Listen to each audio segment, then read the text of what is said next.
Welcome to the home of where the best stuff is the wet stuff, and the wet stuff is the best stuff. Welcome to Fishy Biz Aquatics. What's crack? First of all, let's get this out the way. I'm the Biz, Fishy Biz Aquatics, and at Fishy Biz Aquatics on YouTube, you'll get an informative channel that's fun and amazing with one of the hottest live streams called The Hot Spot. You don't want to miss that on Mondays at 9. Plus, you can catch me at Aquashellas on panel, in person. Come chop it up with your boy, and always get greeted with the what's cracking, educating today's youth and the masses. Get at me, just to cool it channel. Fishy Biz Aquatics, professional aquatics with the amateur touch. So amateurs, yep, get that professional look. Y'all must have forgot. This video contains super awesome content not suitable for people who don't enjoy super awesomeness. Viewer discretion advised. Let's go!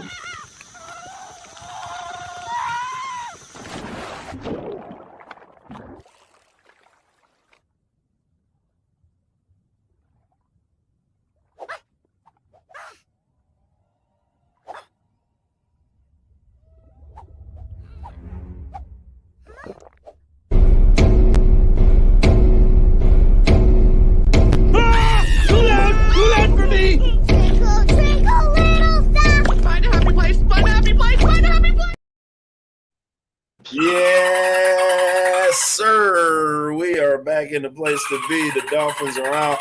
Let the Dolphins raid. I don't care what anybody says. I love that intro. You know what? I never realized that you said educating today's youth. Yeah. Educating today's youth. I slurred like a couple of those jokes. I'm like one take Jake. I do it like one or two or twice, and that's about it, man. Yeah. I'm rocking with it. What's cracking, everybody? You already know what it is. You in the place to be, 9 p.m. Central Time, right here on Fishy Biz Aquatics. And you guys already know who the man is right next to me right here, Aqua Funk, the funkiest. Yeah, man. So look, before we get into this, let me just tell you guys what's going down. For those of you guys that have been keeping up, man, I've got a 30 tank rack system sitting in the foyer of my high school. Just that thing weighs about 500 pounds. All right, so the president of Missouri Aquarium Society, when he asked me to come get it, he was like, "Yeah, it's about 250." Me and two other guys brought it in. The thing is 13 feet long, 2 foot and 2 inch wide, and then 6 feet tall. So it's made out of all steel. It has for those of you guys that put these things together, it has the support bars. All of that is all metal. Man, listen, I have to move this thing tomorrow because now the building manager is telling me if you don't have it moved by Monday, we're gonna have to take it apart and get it out of there, which is I'll be really kind of saucy. Yeah, man. I'm bringing this here for the students. Yeah. When you first see it, like everybody's excited, but you just want to take your job to the max. And it makes it so bad. He was a teacher there when I was going there. Like, it's time for him to retire up out of there. But let me ask. Can I ask you a question? What size tanks does it hold? It holds 20s and 10s. Sideways or regular ways? Sideways. Oh, so like this? Like this. Okay, regular. Like if you're looking at a regular tank. Yeah. Okay, I didn't know if it was like, you turn them sideways, so it's like the little side you look at. Right, the little. A lot of breeders do that where they look at the little side. Right. But yours is regular ways, right? Regular. Yeah. Okay. Which I think is super cool. How many tanks you think you get on there? It holds 30. You did say that. Yeah. I don't pay attention to most of the things you say though. Yeah, I understand though. I don't know why I still even have you as a friend. Like, freaking suck.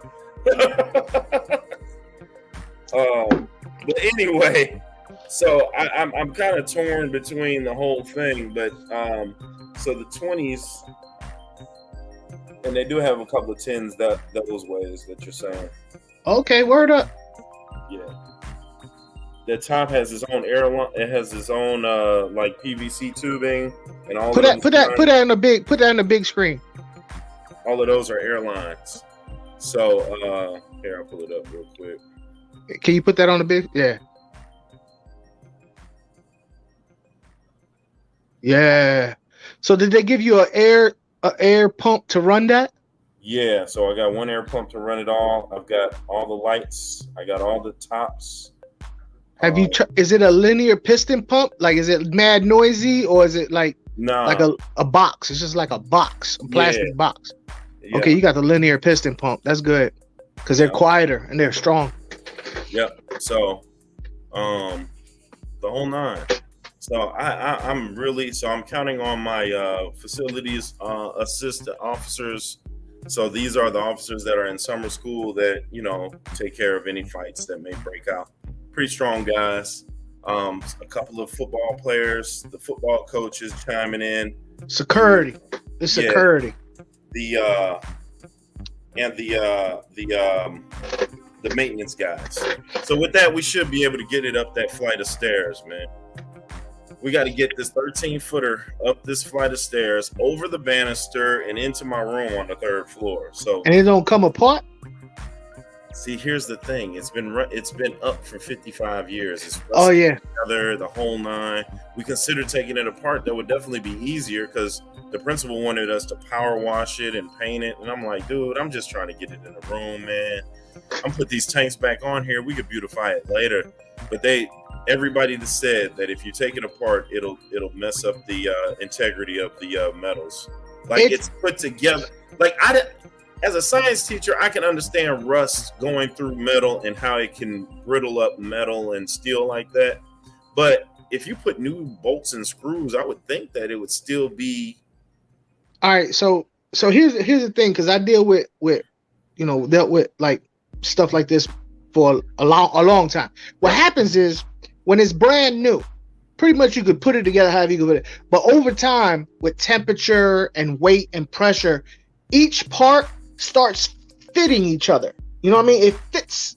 So what happens is when you take it apart and maybe you put this piece of rail is now over here and this is over there, it doesn't make up 100% because over time it's molded into each other. So it doesn't quite go together the way it went together originally, and then after the fact it doesn't have the same integrity because like there might be gaps and spaces that makes sense. Yeah, that makes sense. They kind of like if you ever had a car, right, and you took a piece of the car off like and put a brand new piece on, you put them side by side, they look exactly alike, but for some reason the new one's a little bit pain in the butt. That's because the car, has shifted. Everything has moved itself to the old. Just a little bit over time.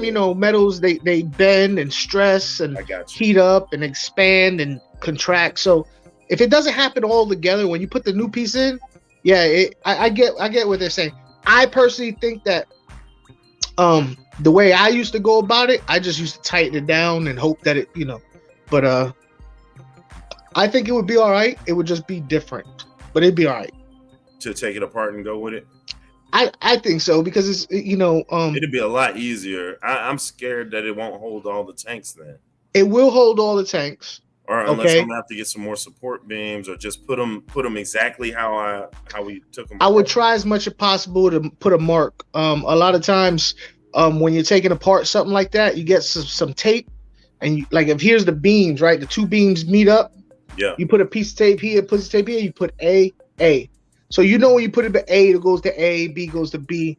That's one way to go about it. I think I might do that tomorrow, man. And that way you can just go with a power tool, zip everything off, take everything upstairs and zip it back on in the exact same orientation.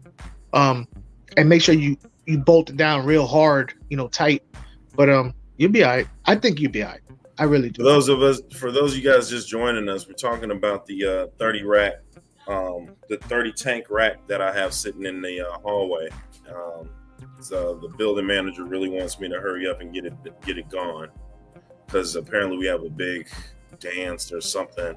So I've got 30 fish tanks in the main foyer, and then this 30-foot rack, 13-foot rack in the. So, yeah. So, I think you'd be cool. I think they want to. I think these cats want to lift it. So I'm gonna be prepared for whatever they want to do. But yeah. Show me again the picture of it. Does it have a center? Yeah. Where it's separate in the center? So the beams are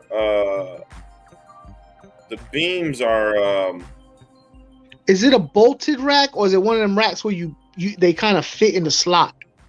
no, they're bolted down. They're Every beam is bolted. See, I think once you lift it, especially if it has a center beam and the two horizontal rack, the horizontal racks, if they're separate, you might have some. Yeah, see, I don't know. I wouldn't try and lift that. I think once you try and lift it, it's gonna want to bow and flex on you. Not at all. No, We've already lifted this thing from and it stays sturdy straight. sturdy straight. Well, I'm then talking do it, about- man. If you can do it, I'm talking about no give really? whatsoever. Okay. It's rust. It's there. Like Okay. it's there. All right. Well, make it happen, Captain. Man, I- let's see. I'll have one of my students videotape it. What up, Ortiz? Speaking of students, for those of you guys that remember young Yosemite Ortiz, she graduated this year. She's class of 2023. Congratulations. So excited for her. You know, she's always been a fan of the show. Always comes in and says, "What's cracking, Mr. Clark?" She took care of fish tank downstairs in Miss Link's room. Ortiz, what are your plans? Let me know what your plans are, college-wise or work-wise, or let me know what you got going on. Hey, Ortiz, you plan on keeping aquariums now that you're not going to be in Mr. Clark's class? Are you going to continue keeping aquariums? Well, she couldn't take hers home, but she always wanted to be a part, so she took care of the one in her teacher's class. Yeah, but now, I mean, is she going to college? Is she going away from college? Because, I mean, you know, you could do a video. I mean, there's plenty of videos out there on nanotanks. College kids, they often do aquariums that are, how many tanks do you have now? Like a 10-gallon tank. Let's see that ink. We're gonna show it in a little bit. But there's plenty of tanks out there that you can do, for college dorms and stuff like that. 10-gallon, 20 longs. 20 long would be, ideal. These fluval flexes and stuff like that. Yeah, them flexes are dope. She wants to become an interpreter to continue helping people that are struggling with English. That's What language? Spanish, I would imagine. Yeah. I'm stereotyping like a mofo right now. Ortiz. Yeah. Yeah. Yeah. Speaking to that Definitely, thing. like she speaks English fluently. She helped all of she helped the young lady that was also in my class and spoke no English. Helped her with her work and understand everything that I was saying and everything else. She did great. Where's she from? Ortiz, what nationality? I think Ortiz. I don't want to get it messed up because I say some quiet. No, you're gonna pass if you don't know. I mean, it's hard to tell a lot of I times. remember her telling me and then Fanny Velez it was her homegirl, and I think she was from I think maybe Colombian or Dominican. What about Fanny? Where was Fanny from? Dominicans and Puerto Ricans speak a funny. I went when I was in Jersey. There was this bodega at the corner, owned by Dominicans, and he spoke fast as heck. And she's Honduran. Honduran. Mm-hmm. And he talked fast, and it was like a mumble. It was like I didn't know what the hell he was saying. They're fast. They speak real fast. That's what's up. Let's go back up and introduce everybody who just came in, man. I want to appreciate all of my busy fish chat. Finn Sanity Aquatics, thank you for coming in. If you're still in, Better Fish, and I don't even own one yet, is what Finn Sanity wants as far as tattoo goes. Why are we always yelling? One of the best mods in the business. Thank you for coming through. Fish Time with Lando, thank you for coming through. If you need a moderator, I'd love to help out. If not, that's okay. All right, Fish Time with Lando, I'm with you. Chew, what's cracking? Ortiz, Craig's Catfish Cave. Chew, Garcia, Aquatics here. Appreciate you, Garcia, as always. Garcia Aquatics. You guys already know. Garcia Aquatics here. That's Garcia. Oh, Monster Fish Gal is up in this thing. Garcia better hope he don't never get a Shih Tzu dog and do a dog channel. Just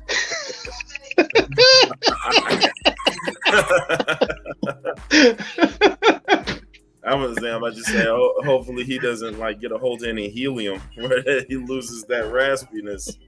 He needs some Ricola. Happy birthday vibes! Happy birthday vibes! Happy birthday vibes! Amazing Diver Man, what's cracking? All right, I'm moving on down. Larry D is always heating up the joint. Ancient Dash Aquatics was cracking. Thank you for coming through. I'm moving down. Monster Fish, yeah. Mexicali, what's going on, George? Mexicali Fish Keepers up in this thing. Hello, Mr. George. How much you pay for the new guy? George of the jungles. Watch out for that tree. $20? No, too much money. He's no good operator. Fish Family is up in here. Glassbox Heroes up in here. We moving on down, man.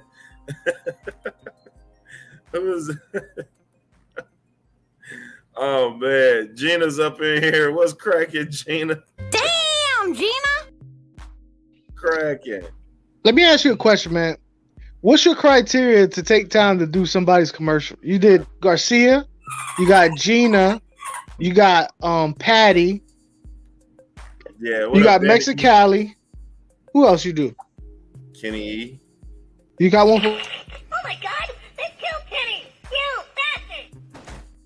and you got that one about somebody named Jeff or something like that. Who's Big that? Tank Hank is up in this month. Wes Watts, Jeff Watts. Oh yeah, Jeff. So what's your criteria? Like Well, I'm sure there's people out there like I want a commercial. Everybody make y'all commercials and send it to them. no, so like most everybody got one is like a member for half of them, and the rest of the people have kind of been with me all the way for like a long minute. So That's what's up. yeah. That's cool that you do that for your members. Yeah. So yeah. A Big little Tank bit- Hank, man, good to see you, bro. Yeah, no doubt. A little bit later, I want to make a little announcement of something that it interests me in the hobby.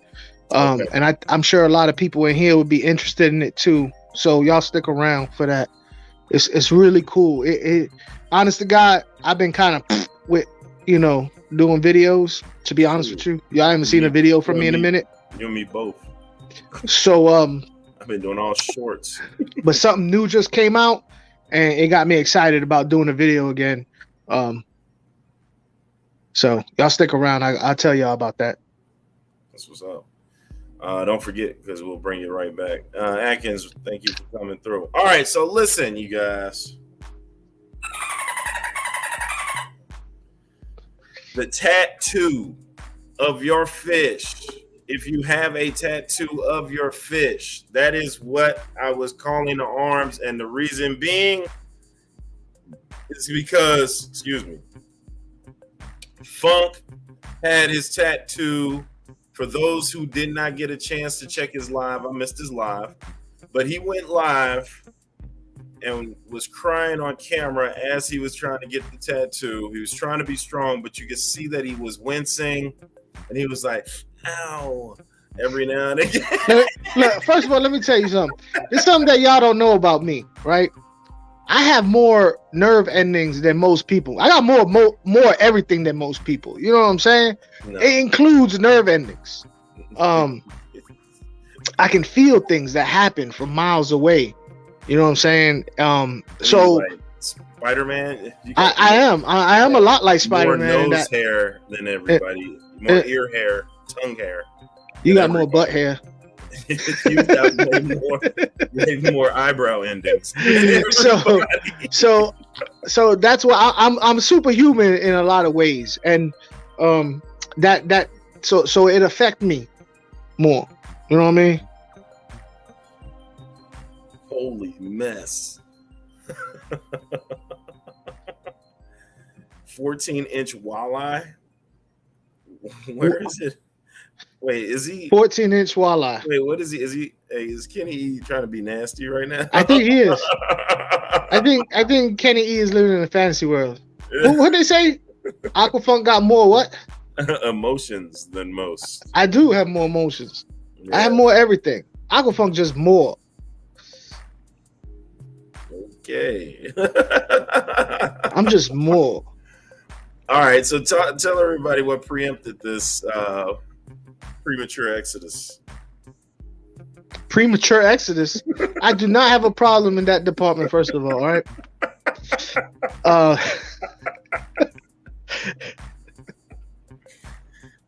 You must be talking about somebody else.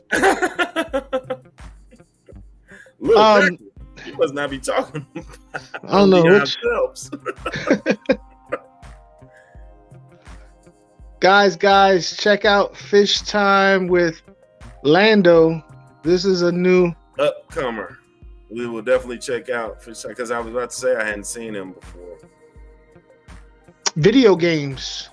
12 video game fish from Pokemon, Super Mario, Sonic, Donkey Kong. Come on, Amazing Diver Man, get whipped for real. You ain't got no coral reefs, no nada. I got like no mermaids. Video game. Well, he said 12 video game fish from Pokemon. Tattoo. All right, I got tattoos. Oh, so they Pokemon fish. See, I don't know so the he whole. Must I got don't like Squirtle's the turtle. What's the fish? Official. Official? No, that's nothing. I don't know. No. This got to be official. Also, a treasure shark and a thresher black tip and a black tip reef. Did y'all see about that shark that ate that Russian dude? Like did y'all see the black shark that tiger shark eat up that Russian dude in Egypt? Yeah. Oh man, that dude. They flipped him upside down. His legs was in the air. It's brutal. It's brutal. I don't think I want to see that. Oh, you got to see it, man. It's like there's a lady who's filming it. She, oh my god, he's trying to swim away. You can hear him yelling. Shark come up, gong, and then pull him under the water. Gong. Is that what you New Yorkers? That's what the shark did. That's how sharks be talking. The sharks talk just like that. This lady, gong. Bunny V. Oh. With venom. I probably should have mentioned this earlier. I'm poison. Definitely has more birthdays than everybody. So first of all, and no height than everybody. First of all, Magikarp. That's it. The people who get tattoos like that, I'm like, honest to God, like he wants to finish all this. He wanted to do. He only wanted to do that. He was there. He was there all weekend, right? And he did this, but his idea for it is to do all of this, and I ain't gonna lie to you, I'm happy. I'm happy with what I got, but you know, it's something that he wants to do. And I gave him. I said, "Yo, I'm down for it." You know, it's in honor of my favorite fish. You can't see it because it has this plat. Here, let me see if I can show y'all. Diver man, you want to come up, man? I gotta see earthworm. Yeah, I gotta see the fish. Earthworm gem, Magikarp. I gotta see this. Yeah, but look, so and put it up there. Put it up there, Biz. Oh, okay. Here we go. All right, you guys. Hold on 1 second. This is where he got. You got this what? Saturday. Saturday, yeah. Saturday. All right, so all I told him was I want the 3 OG angelfish, which is the Altum, the Scaleri, and the Leopoldi. And put your other hand over the light so you can shadow it out so we can see it. No, it's not. It's still showing light, but it's because it has this Put your head over it.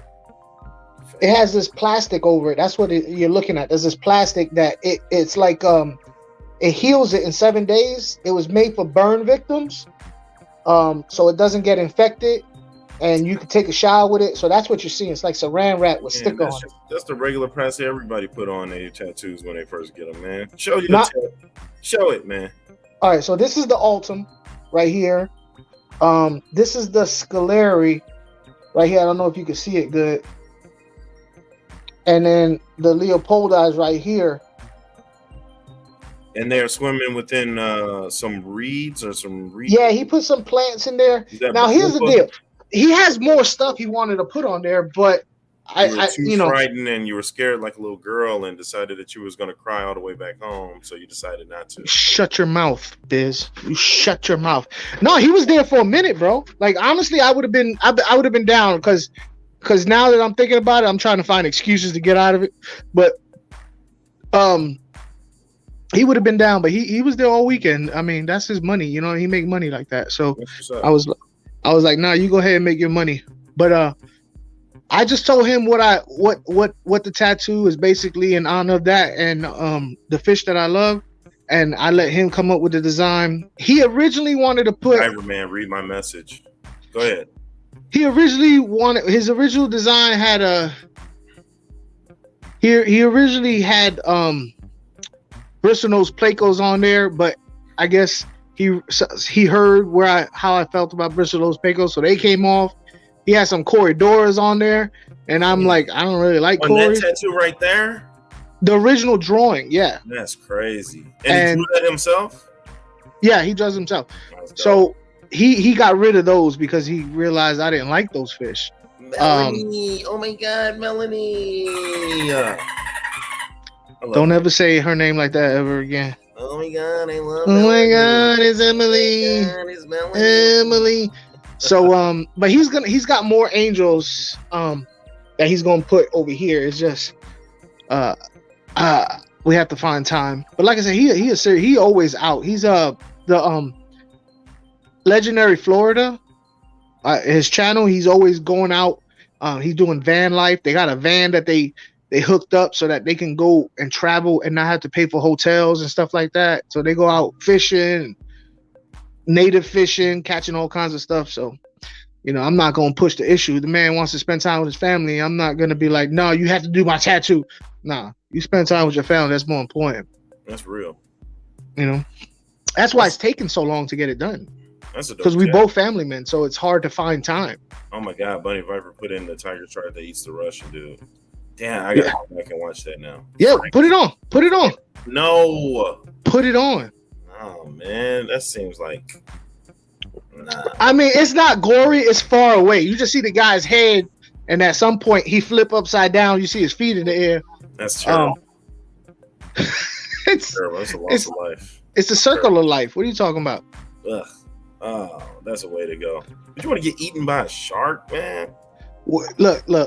I don't want to turn this into a racial thing, but have you ever heard of a Puerto Rican get eaten by a shark? Yeah. You know why? I'm not going out there. There's a what here? There's sharks out here? I'm not going in that water. But certain people do. they're more scared of you than you are of them. I don't think so. That one wasn't. That one wasn't good at all. No, that was the case. That mug went bang. And then what you say? Bang bang. Yeah. That one Bang went bang. All right, so when Diver Man gives me the thumbs up, I'm gonna shoot him the link.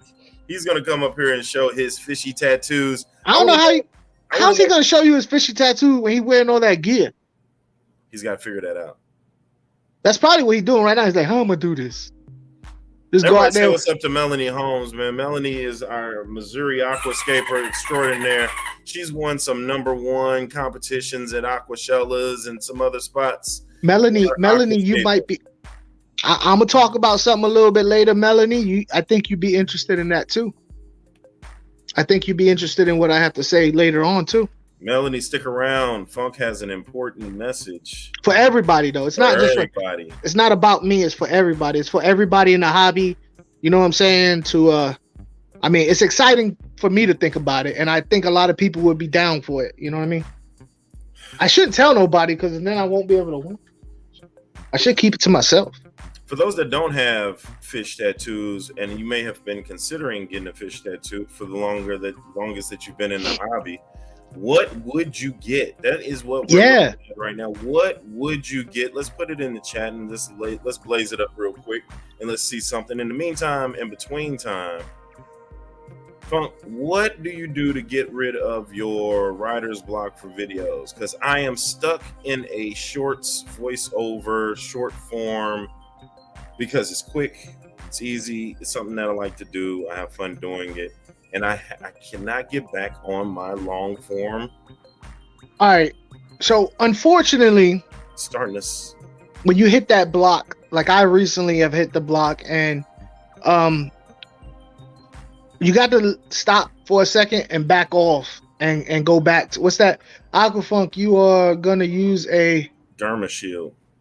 I swear. Yeah, that's what that is. That's what that is. Never not use it again. Never not use it again. She's okay. Yeah, that's what that is. I never heard of it. I guess it's new. But it was originally made for burn victims, and like you could take a shower with it and do all kinds of stuff with it. So my block has I just came across something that is gonna cure, that kind of got me out of that block. Honestly, you gotta step back, sit back, and just look at your tank, and enjoy your tank for yourself. Leave YouTube out of the equation, and at some point you're gonna find something that excites you again.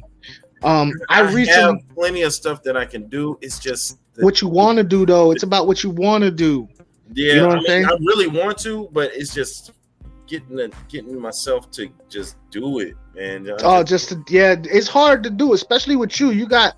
I mean, now's the time because you're in the summer, but I'm sure you got. I mean, I'm teaching coaching. summer school. I'm assistant principal for summer school right now, and I've said this to make it in YouTube, you have to be able to dedicate, and 24/7 think about YouTube, and that's difficult for people like us because we got responsibilities. Yeah, I try not to beat myself up about it, but I'm gonna tell you, it really got to me. That damn 17-year-old kid that just graduated. Was my man LC? He was like, yeah, man, all you do is like make shorts. You don't even make videos anymore. I was like, man, holla at me when you get to 800 videos. You're on video 35. It's rough because you get into a situation where you can't think of a video, so you try and think more of it. And you can't, so it's like a never-ending cycle of you just hating on yourself, degrading yourself and telling yourself, oh, I shouldn't be doing this. I should give it up, this, that, and the other. And when you step back. I don't think I've gotten that point yet because I keep getting revitalized by the students like that. So I have that to just keep pushing me forward. But when I'm sitting in my own fish room, like it's a lot of stuff that I need to do. I need to clean up some stuff. I still got 75 that's dry that I need to have that filled up. Like I haven't done a fish room of my little 8 tanks. I mean, I just got 8 tanks. I could just be showing that. Like it's stuff that I could, and I just when I come down here, you're tired, man. Yeah, I feed them, and then you're tired. I don't want I'm the same way. I haven't done videos because I'm like, bleh. You know what I'm saying? It's just recently something happened that makes me want to do a video on that. And that's what we're going to get into. But let's get into some of these tats real quick. First of all, let's go with this one. I'm going to get my junk tattooed like a cuttlefish. That's Glassbox Hero. I'm going to just say that cuttlefish probably will be very, very small. No. I don't know about a cuttlefish, man. You might want to put something like a barracuda, something a little bit more aggressive. You know what I'm saying? I'd go with a barracuda. Maybe he doesn't have aggressive junk. Maybe it's very cuddly. Maybe it's cuddly. Yeah, maybe it's cuddly. Maybe it squirts. He's gonna say something to that. I got a tattoo sleeve of a sailfish and a marlin and some flying fish, says Garcia Aquatics. All right, Garcia.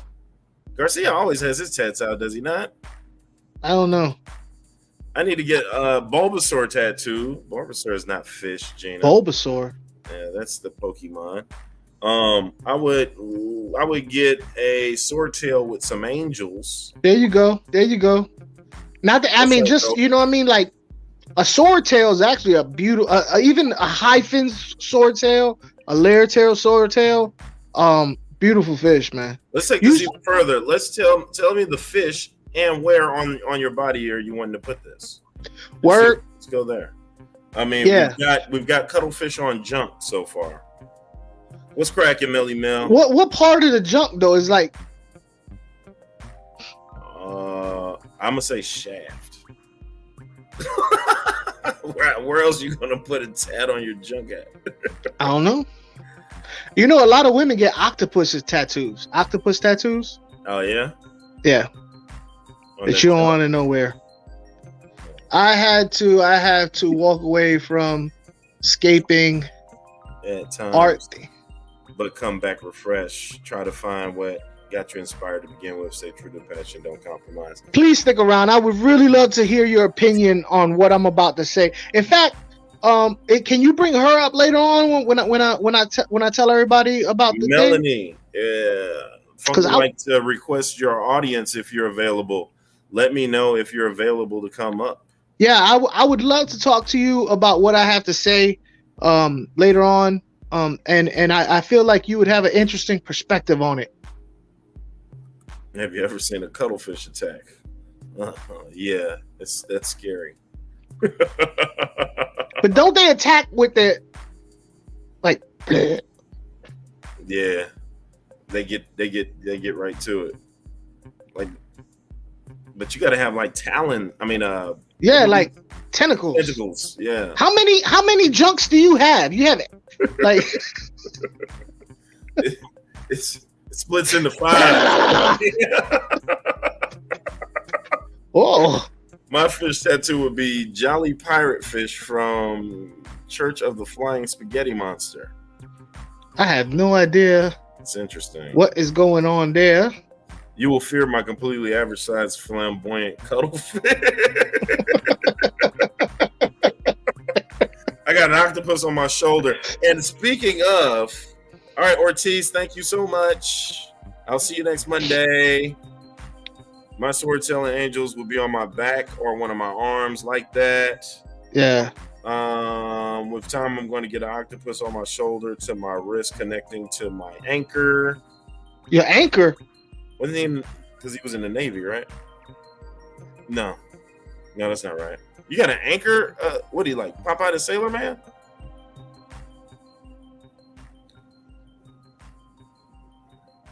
Oh, okay, I got you, Diver Man.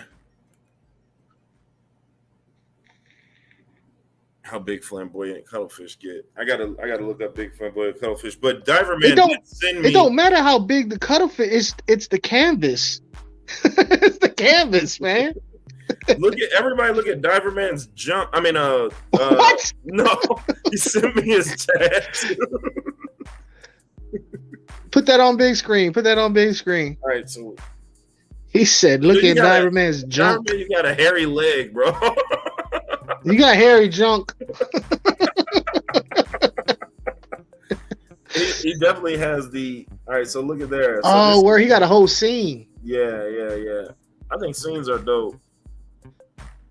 Are they all underwater? What is this right here clawing up? Man, he's got all of the Flappy Birds on here from Mario. All right, it doesn't stop there. Man, I don't when want to see him. How old were you when you got these? All right, and then there's some fish bones here.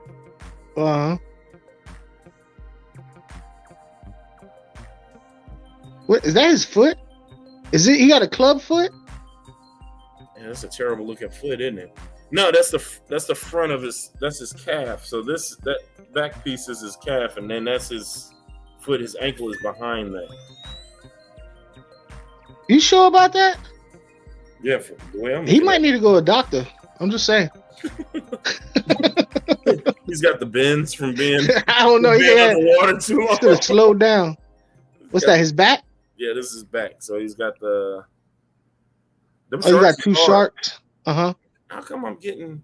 Hold on. All right, so Okay. them sharks is hard.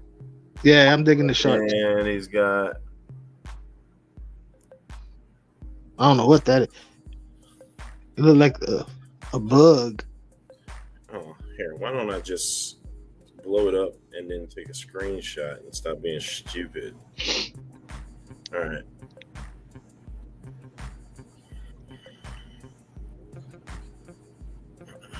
All right. So looks like It looks like a crab.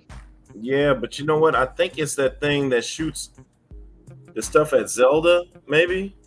I don't know. Hey, Diver Man, you're gonna have to navigate this for us. It looks like he's in the shape of a crab, but waves. All right, hold on. He's got more. Hold on.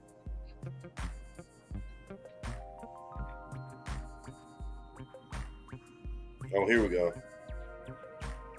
All right, so here are the Pokemon. Everybody, we're looking at tats, fish tats. This is Diver Man, Amazing Diver Man. Sent these right to me. Magikarp, that's Garlapago. This one is Garlapagos.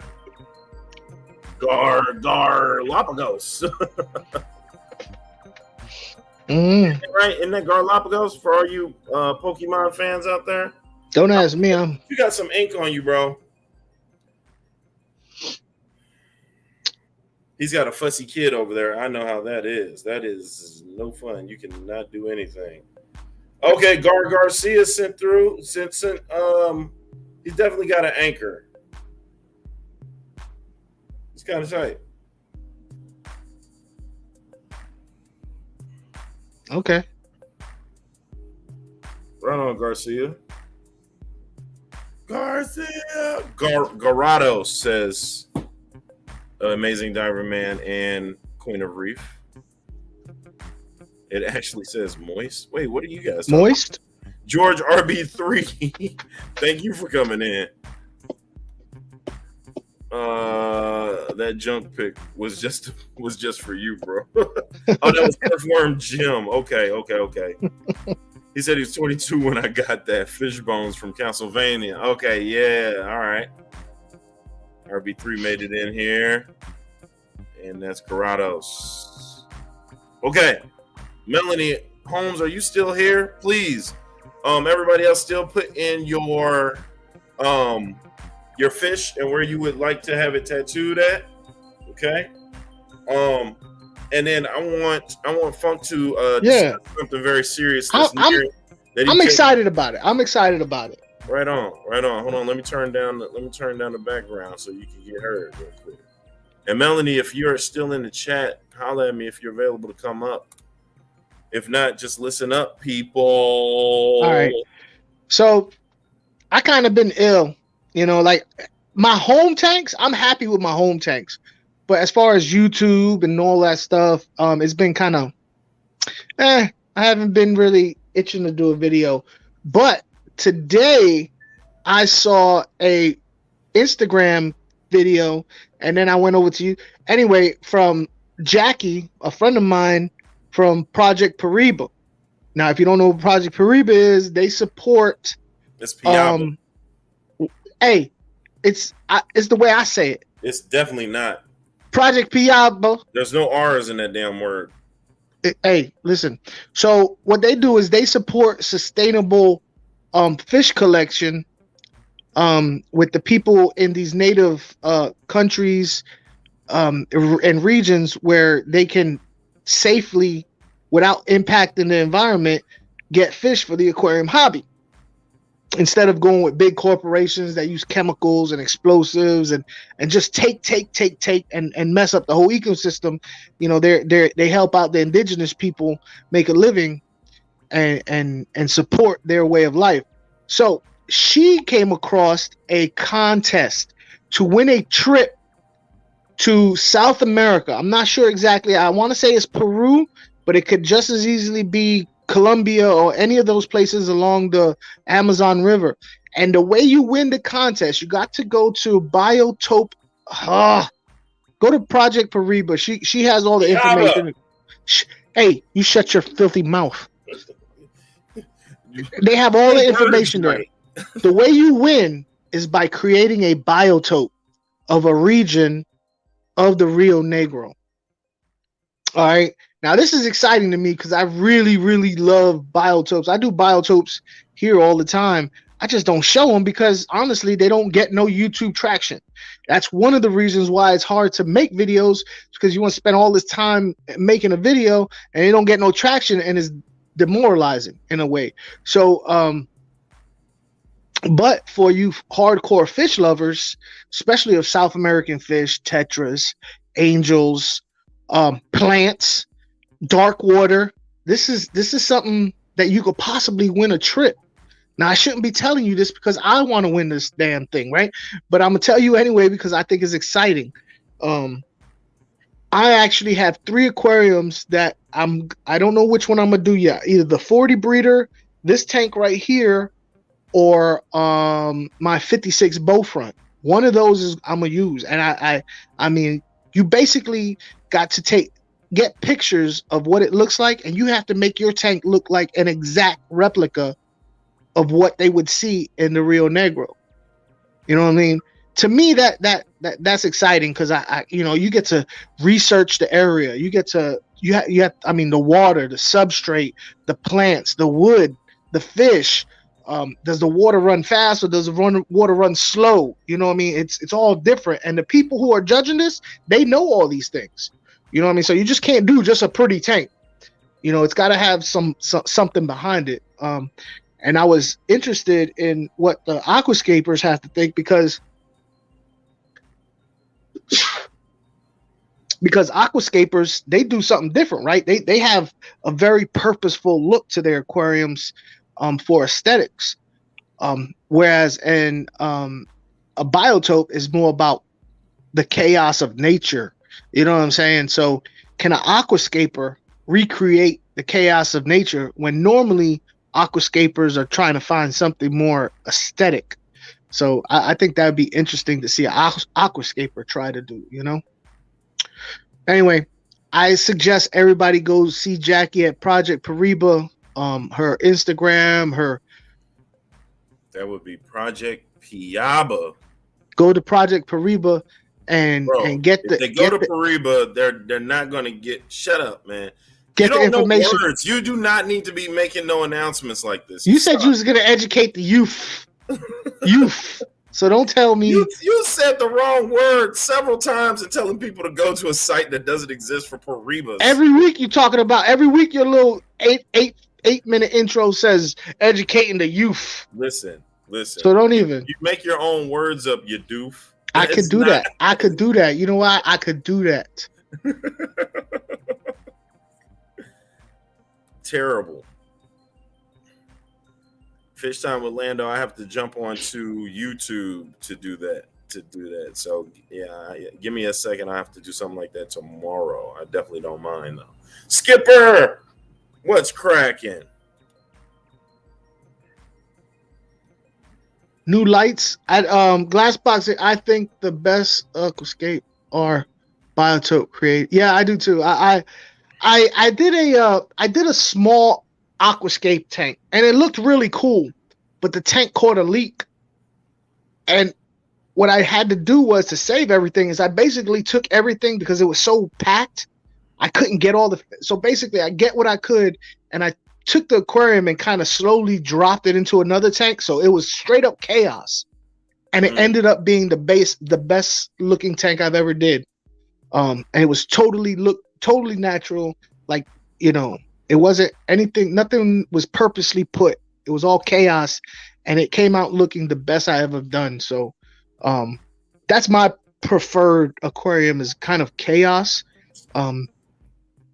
But I don't know. I'm gonna do it. I hope I win, but even if I don't, you know, the research that goes into it is pretty cool for me, you know. I already have some fish that I got going in there now. And I'm getting with Dan Connor from Consolidated Fish Farms to get the other fish. I'm still deciding. I don't know. You know, this would be up ABC Biotopes alley. He loves doing stuff like this. It would be. I would really like to do one just off the strength. Matter of fact, Melanie, I might actually have Melanie help me out, because what I'm gonna do is I'm going to get on top of this school curriculum thing since early. You know what I'm saying? I figure if I do a biotope, I know what it takes to do a biotope. I know what size tank to do a biotope in, and the beauty of it is, right, you can probably put it in something small. You can do a nanotope, or you can do something as large as a 400 gallon, right? Yeah, any size. I urge every fish keeper to do a biotope if they can of their area. You know what I mean?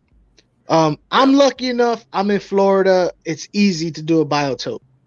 You might have a little bit more problems.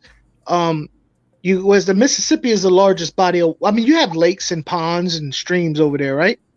Yeah, we got a lot of man-made. We got Lake of the Ozarks. We've got a couple of different little ponds and lakes, like Creve Coeur Lake and stuff like that. Mississippi River, of course, Missouri River. Yeah. So we've got some spots. But so basically, what you would want to do is go out to those rivers. If you have a GoPro, now mind you have to use a GoPro that's made to go underwater. Just don't go sticking your phones in the water, people. Who would do that? I don't know. Some dodo. I knew somebody who did that. They said it was waterproof. Stuck their water right in the water, the phone right in the water, and we had to spend half the day getting. But how long did his phone was working? And he got some great footage before that phone. let's go to that. We don't know. We don't talk about the positive. Him and Sue was cracking. So you would want to get images of under the water and try and recreate that on the Mississippi River or whatever. Our collecting trip is. I'm gonna need you to call me and patch me in. Oh, she's from your area? Yeah, Melanie is in Missouri. Oh, dude, I would definitely try and go out, bro. Honestly, it gives you a whole new perspective on keeping fish when you start doing biotopes, because it's from your area, you know. Yeah, all these fish. That's interesting. Now, is it almost like wherever you're at that area, you could just take a snapshot of water, what's in the water, what's on the ground near the water, and then pack that into a tank? Is it like a snapshot of where you're at, your area? It just has to be a representation of what you would find in your area. And that includes the substrate, bro. You can literally take the mud from the Mississippi, right? The dirt, bring it home, and it already has all the microorganisms. You'll see scuds and stuff going all around. It also has hairs, fingerprints, fingernails, syringes, a couple of dead bodies. Yeah, it's a bunch of stuff in there. Okay, so you're gonna want to go somewhere that's as untouched as possible. You know what I mean? Come to the meeting. Go Thursday. I need you to call me, please. I need you to remind me because my mind is aloof. And especially being an ecology teacher, you're teaching ecology. Absolutely, bro. You get a big respect over your environment once you realize you've been living here your whole life. And you didn't realize that these cool things were there the whole time. You know, I'm for it. I want to. You know what? I want to take field trips with these kids so they can create their own stuff. I want them to know exactly what it is first. and what it is that they're going to create. And then I want them to get their hands dirty. I want them to get their hands dirty all year. Like go out on field trips and we can get stuff for biotopes, create them in the classroom. Yeah. Like Bro, it's free. It's all free. Free. And I personally would love to do, when I buy a house, is a very large Florida biotope, but I want to go with that a little different because Florida has so many invasive species. I literally want to do a Florida invasive species biotope. Clown knives, Oscars. I wish I could do snakeheads. You got to watch out for that white list. They're invasive species anyway, right? So, I mean, yeah. So I don't know. This is the part where I love, like, so Danny Weshy, we're all here in Missouri, so we've got gorgeous Missouri darters. Oh, that's hot. Again, agrees with the darters and the shiners that we have here are amazing. You got to, bro. He has a whole tank of Missouri mosquito fish. Gamboozis? Are they Gamboozis? Because we have Gamboozis here too. Look up rainbow darters. Yeah.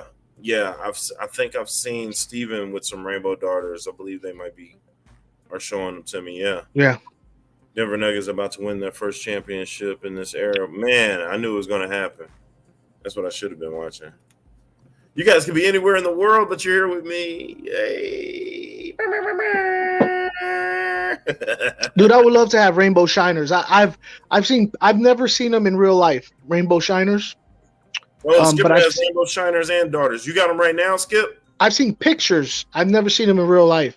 Come up, Skip. Skip, you got them right now, Skip? Skip. Skipper.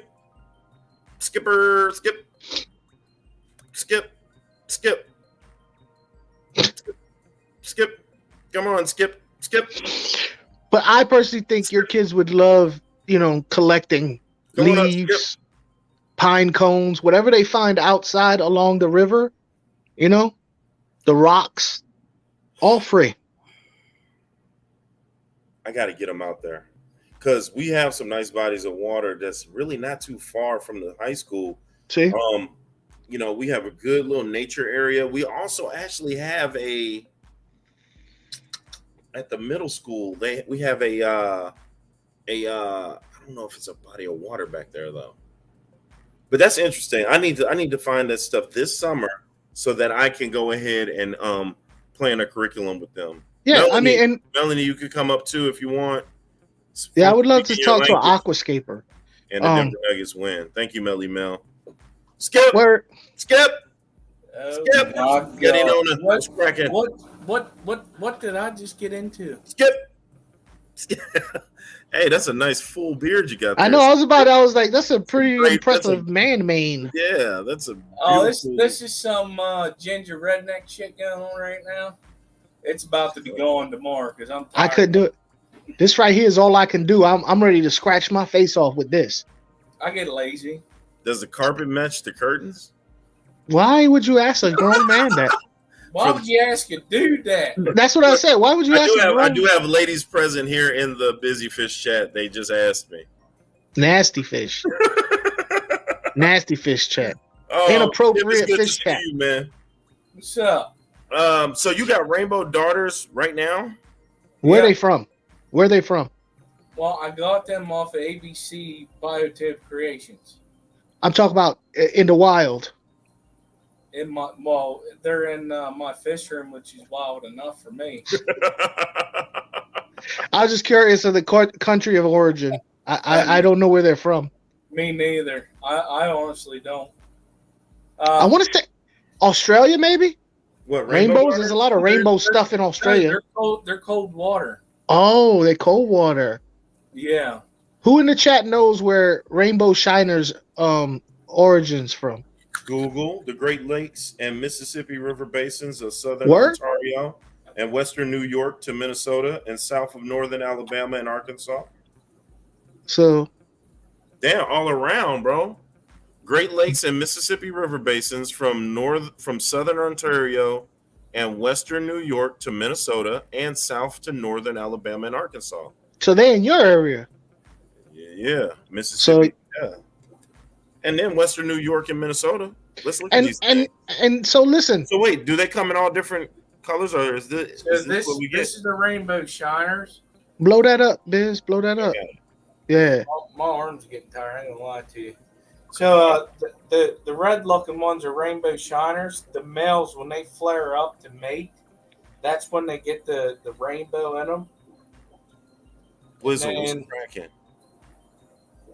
Corsians would get down there at the plant that just swim to the back. That's a rainbow darter. Ah, very nice.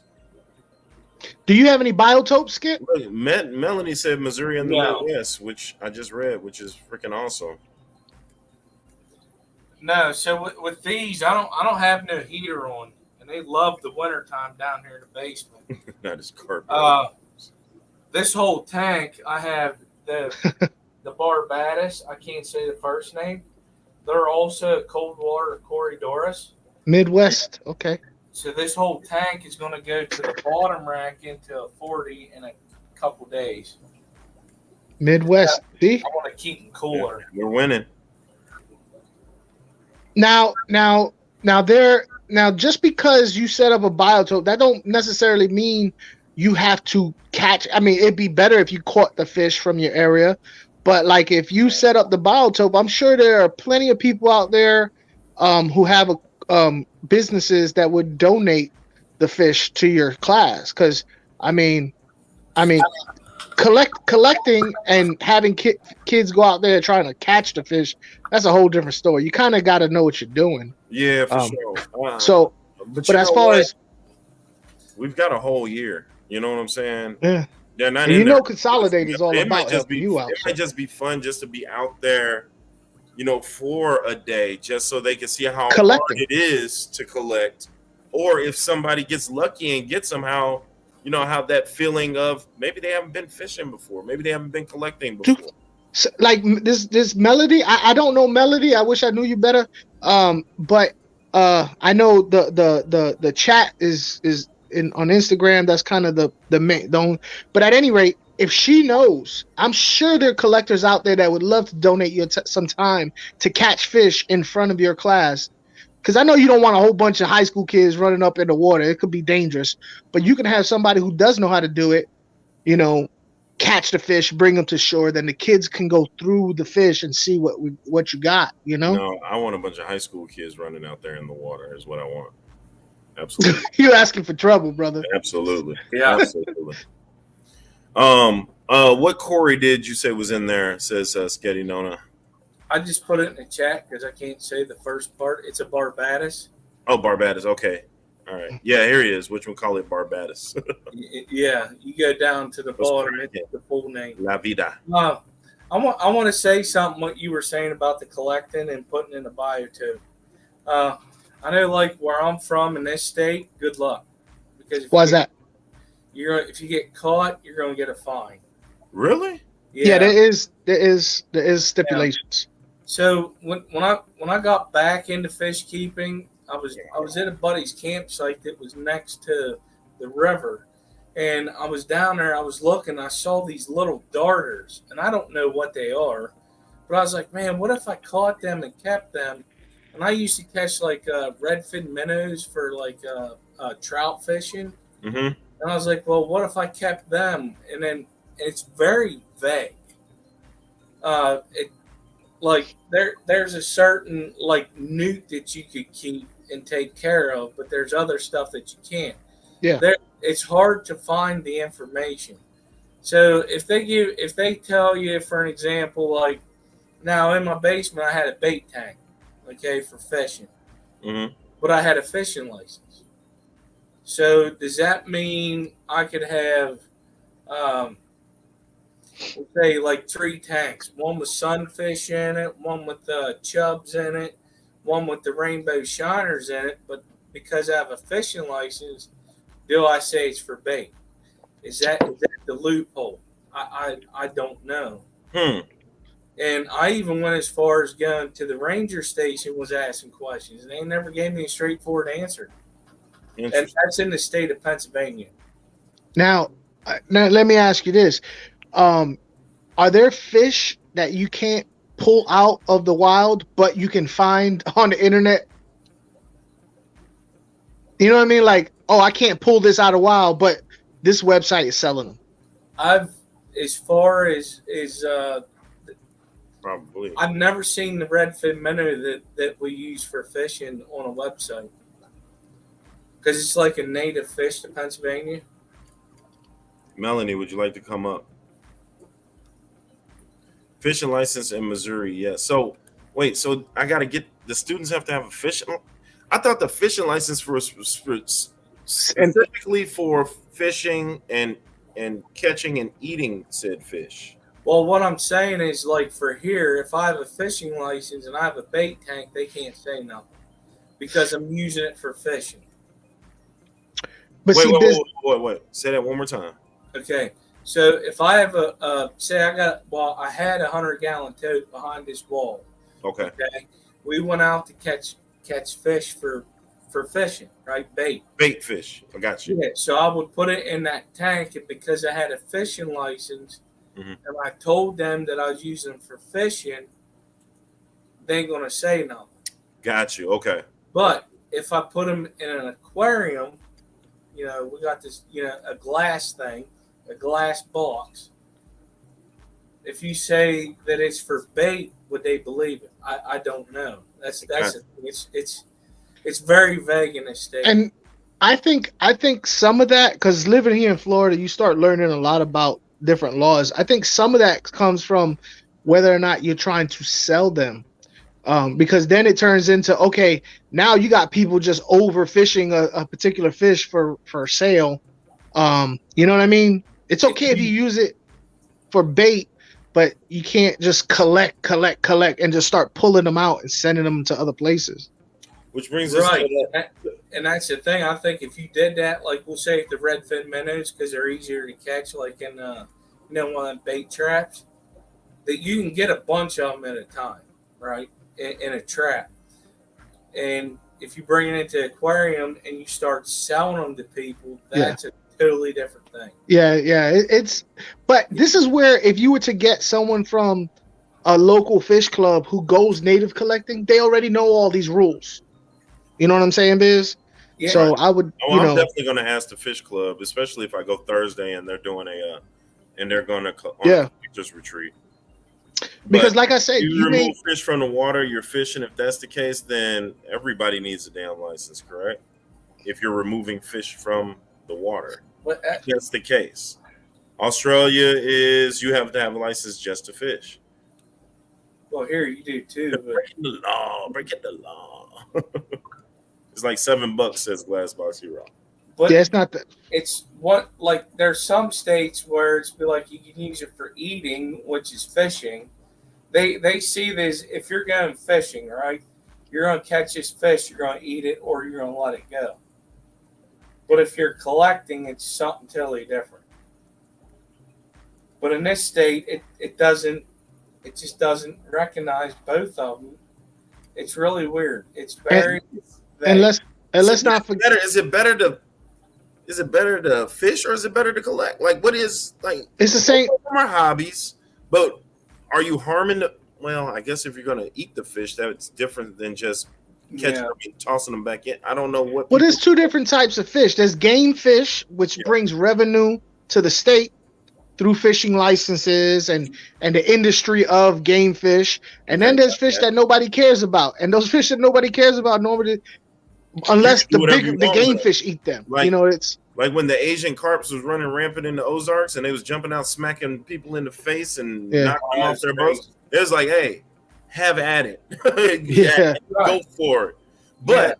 But you can't catch a crappie, bait it, and go cast it out and get something else? Like, yes, that's illegal? No, it's not.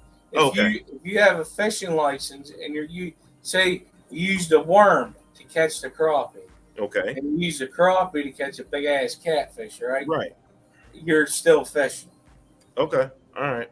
Because at first somebody was saying that you can't use game fish as bait fish or something. So all right. So I seriously doubt you getting big red tail, big catfish. Well, there's a thing in certain states that say you can, if you catch this bait fish in this waterway, you have to use that bait fish in that waterway for fishing. Oh, you can't. So you take can't it out. Okay, can't take it out and take it down to another body of water. Right. You can't take it to the next creek over that may not have it because now it's considered invasive to that environment. Yeah. Okay. Now that makes sense. Because So- a lot of what happens is what a lot of guys do, and I've done it, but with my redfin minnows, they're everywhere in the state if I'm going trout fishing. When I'm done fishing and I still had that bait, I'm just dumping it into the water. That's what they're trying to keep you from doing. Like if you catch in this waterway, you got them in your bait bucket, chilling in the water. Then you pull out what you need to fish with. When you're done, say you catch your limit, you dump them bait fish back in that same body of water. And, and like here, I found out a few years ago that I can't get blue lobster in this state, blue crayfish. Because if you would leave them out in our waterways, they will survive and kill the native. Okay. So One thing I did. So I need to go to Walmart, go grab me a fishing license. Now, if I fish with my license, but I bring my students, they can't have poles or nothing out in the water, right? Right. Okay. So I'll have the only pole, and I'm the only one that can do the actual fishing. Right. Once you, see, it all depends on, you said high school kids, so yeah. I was trying to read. See, that's another thing. You have education behind your belt, so there might be a whole different story behind that. So, That's true. if you're doing it for educational purposes, can you read that? My eyes can't. Yeah. Where do fish nobody cares about live? A big chunk of fishing license, etc., is signing that you agree to their rules and not to interfere with their spawning habitats and whatever else. Yeah. Okay. But some places the rules are not like to the T to tell you what you can and cannot do.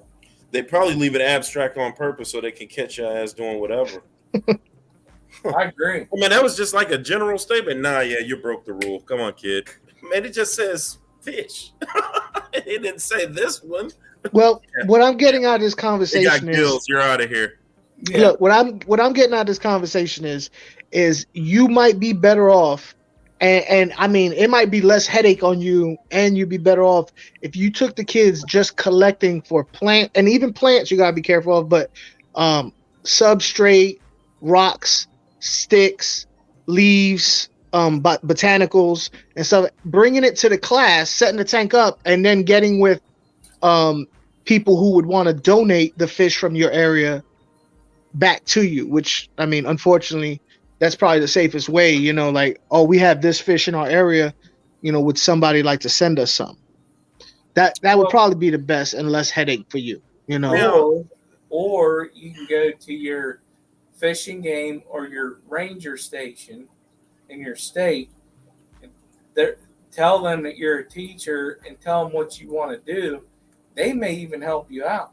They might catch the fish for you. Because you're doing it on the school side. Yes. Not the Yes. personal thing. Oh, wait, who I talked to about that? The gaming wardens? Fish and wildlife.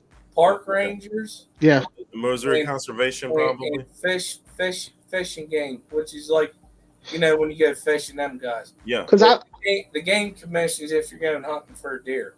When I got out of the Army, I was a ranger for the city of Hampton, and we would go out. You look like you were a ranger for the city of Hampton. Go on. Sorry. I don't even know how to take that. Ranger funk. I think it's either way. Okay. So we would go out collecting for local wildlife museums. We had a small educational center in our ranger station where people would come in and we would collect and bring it there. It was all native. So yeah, going through them might be the better way to get that. They might do it for you. They might bring you the fish, Or they and give you a special license to do it. yeah. Okay. And they might even be able to come into the class and explain, if you're doing That would be the dope. ecology. They Yeah. could explain the local ecology Probably to the need to kids. holler at Missouri Council. It's a couple of people I need to talk to. I would love for them to come in and talk to the students and then see where we can go from there. Yeah. I know, like years ago, we got a lake. It's called Lake Racetown. La Vida, that's dope too. It's an Right. Army Corps place, and what they used to have set up, the park rangers would do teachings to kids for field trips. Yeah, most definitely. Okay. But at any rate, biotopes is definitely brings a whole different mentality when it comes to fish keeping, because it's there and you never knew it. A lot of these kids are like, oh my God, you know, it gives them appreciation for where they come from, you know, or appreciation for a particular place on the planet, you know.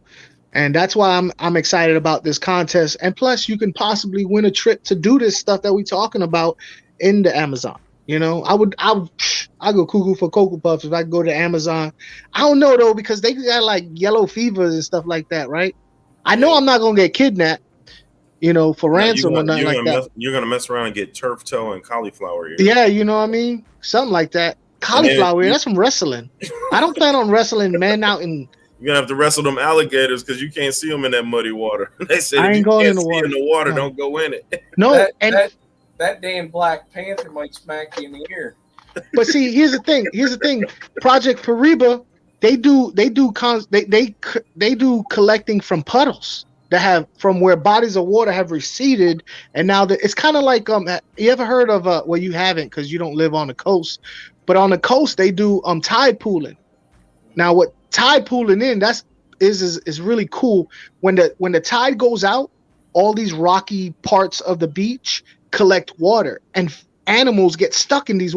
So you can literally walk up on a puddle and get an octopus. You can get starfish. You can get little fish, you know, and stuff like that, and collect. Well, I know they do it a lot in Hawaii, but it's similar to the same thing. Once the water recedes in South America and a lot of these places, it leaves small ponds, big puddles, and you could just walk in there and scoop them up. It's only like ankle deep. You know what I mean? Kenny B, Tetras. we're right up your alley, man. We're talking about biotopes and Yes. Piaba Project Piaba. They're doing Yeah, you need to check it on the biotope and sending people to Peru. Wait, where are you going? Peru? It's on the Rio Negro. I don't know exactly where, but it's on the Rio Negro. De Janeiro? Rio Negro, That's the Black River. That's 1, 2. That's D1. It's not 2. It's D1. Listen, I know a place in Peru where you can. Biz, you need to learn Spanish. No. I should. Yeah. Biz needs to learn Spanish. His Spanish is atrocious. Your regular English is horrible. You don't even know words. You said the do not youth. know words. You said the youth. You're a teacher. You said educating the youth. Hey, in St. Louis, we definitely say things a little bit different. You put R's in words that don't belong. It don't even. It's not even. What word? Like what word? In Piaba, you keep saying pariah. That's not English. That's not English though. It's okay if it's not English. That's not American, so we could go ahead and do whatever we want with it. What? Yeah. What is he saying now? Man, shout out to Garcia, man, for the $5, man. I don't know what this cat talking about. Thank you. Thank you for the super. He is giving you $5 toward your fishing license. Yeah, that's $2 more and you good. Somebody need to do a $2 super You chat. gave me almost half. Right on, Garcia. Almost half. It's a good thing you ain't a math teacher because $7. Hey, you don't know words. You do almost not know half. words.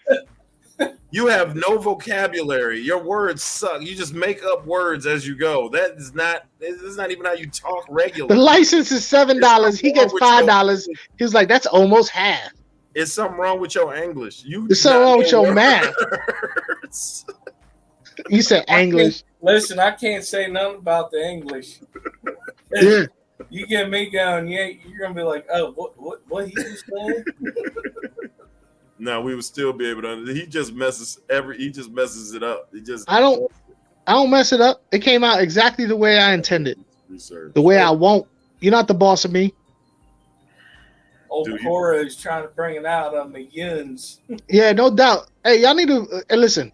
Yeah, I don't know if y'all realize how important it is to put that thumbs up. I mean, if you really want to support the channel and you can't put money on it, the least you can do is go whoop bang bang bang bang bang bang. It just that's what it look like this, because you're on the phone, right? You're sitting on the toilet, you know what I mean? You got the phone, with one hand like this, you got the other hand, you got your elbow on your leg, just slide your thumb up and go beep on that little thumbs up. Just don't slide the wrong thumb up. But yeah, and then for Christ's sakes, clean the phone after you're done. Wipe it down, because you got particles on it. I'm just letting you know. Yeah, you better go get yourself some alcohol pads or something. Yeah, some alcohol. Just give it a little rubby dub dub. Throw some hydrogen peroxide on that junk. I mean, I think they still make that. What do they call that during COVID? You know that stuff you put on your hands. The hand sanitizer. Yeah. Yeah. My 5-year-old called it a sanitizer. It was like, I need sanitizer. I was like, that's hilarious. Can I get me some hand sanitizer? Can I get some sanitizer, please? Oh, that's funny. No, I'm not saying that, Glass. Sorry. Kid said the darndest thing. Barbara Jackson was cracking. Wash. Yeah, we definitely have our own language. You gotta wash it, yeah. You gotta wash it, you gotta wash it, you gotta take it to the swimming hole. Swimming hole. Man, I remember the first time I came across country people in the Army, and they would say things that tripped me out, like, tell you what. And I'd be waiting too. I'd be like this. I said that to the city folk too. What? Like that was the whole phrase, right? I tell you what, and you'd be waiting for the rest of it. You'd be like, I love going down south with the rest of my family in Shreveport and just hear them get like, and they hold in Shreveport. They hold their words. Oh, yeah. Hey, how you doing? I don't do good in Shreveport. What y'all doing over there? I can't go to Shreveport. I get in trouble. I remember I went to Shreveport and they heard my New York accent, and oh my God, I almost got in a fight everywhere I went to. Where you from, cuz? Where you from, cuz? Like bong word, son. Where you from, cuz? Done. Whatever. I couldn't understand a lot of the stuff they were saying. Where you from, cuz? They would say, hell, cuz. I was like, Hey, I what? bought me a New York Fitted at the gas station because my one of my coworkers he's one of my homeboys. He's from New York, and as soon as I put my hat on, I just walked up to him. I was like, "What's up, son? You feel me? Word up. What's up, kid? What's up? What's up there, son? How you living? How you living? Word up, Dunny. What's poppin'? You're a cornball, yo. What's poppin'? You a herb. He said, "Where you from?" I said, "From Harlem, New York, son. 7 boroughs, Staten Island." He was like, 7? "What? You can't be from all of them." You from the 7 boroughs? There's only 5. You found 2 extra boroughs nobody knew about. Hey, those are my little secrets, son. That was the back alley and the sewer. Oh yeah. Yeah, you go through that fast. I could barely agree with that.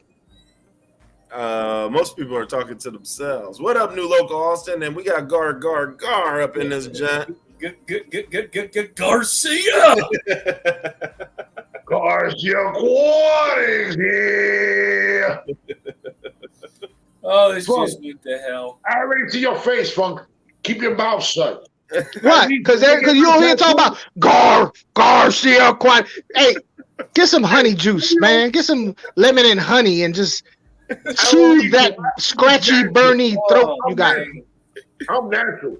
One thing I gotta say is, when I go get a tattoo, I don't make faces like, oh, that's because the face, you keep a face. Can't nobody tell your face from a messed up face from a normal face. It's whatever it is what it is. People just think it's normal. You grabbing your mic like you really want to play with something. Come on. What are you talking about? Yeah, wait with your mic. Oh, you talking about what's in your butt? You be popping it up. You be like, that's what you talking about? That's what you talking about? The one that's in your butt? No. I don't know what you're talking about. I can't understand what you're saying. Pronunciate. Drink some lemon.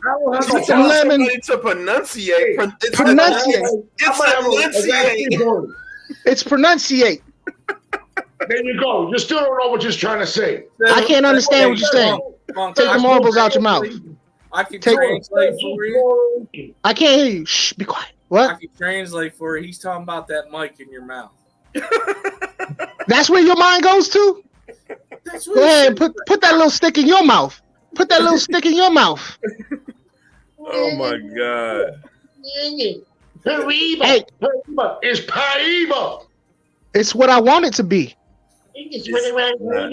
That's where you go to? How old are you? Know your damn business. That's where you go to? Man, don't come up here getting all rah-rah if you can't take it. Don't come up here all rah-rah if you can't take it. You're going to be... Oh my God. It's the wrong one. Crazy. Crazy. So what's going on? Skip, what's going on? Man, what's cracking, man? What's cracking? I was about to show your vid of your Taz, G. Man, but man, we was having some we had some good convo up here, man. I'm glad that we were able to get that through. Nigga Garcia messed it all up. Project Piaba, man. Everybody. Project Pariba. Funk. Yeah, first of all, you have no idea. You got to stop putting R's in words, man. It sound better than that's the way it should have been. R. There's no silent. That's the way it should have been. They messed up when they spelt it. Oh my God! They forgot to put all the other letters in there when they spelled it. Who all speak in 4 variations of English. And there it is. Do you see any R's in that word? Piaba. I heard it. Use your vowels. Hey, it's Terraphilium scalari. There's a P in front of that. Terraphilium scalari. There's a P in front of it. So you don't say consonants. You don't say Pteriaphilium scalari. But you do say Piaba when you say Paraba. Project Piaba. Yeah, Project Paraba. Wow. It's no helping this kid. It's a lost cause. I say what I want. I do what I want. Say what you will. How far is Keystone from you? Is that the state of Pennsylvania? What's Keystone? Yeah. Keystone Players. What state is that in? What state is that in? Pennsylvania. I know. I was just seeing if he knew. He didn't know. He didn't know. That's like a lot of hours away from Florida. Who was you asking? Who was you asking? He was asking Skip, wasn't he? Yeah, I'm asking Skip. And you know how the Puerto Ricans is, they're always getting it in the combo. They don't know how to mind their own business. What'd he say? Can't nobody understand you. You need subtitles.